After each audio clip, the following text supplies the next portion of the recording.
Yan guys, kakatapos lang namin kumain ng asawa ko. Kumain kami ng fried chicken ni Diwata.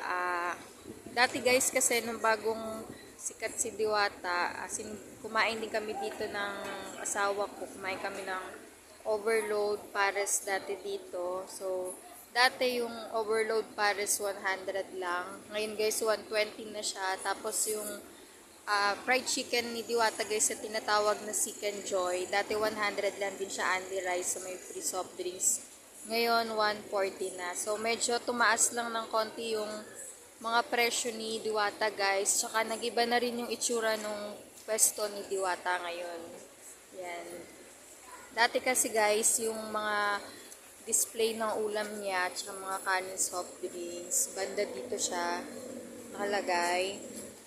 Ngayon, nilipat na siya dito sa kabilang side. Tapos, puro lamesa na lang yun nandito ang side. So, yan guys. Tapos na kami kumain ng asawa ko. Babiyahin na kami ulit.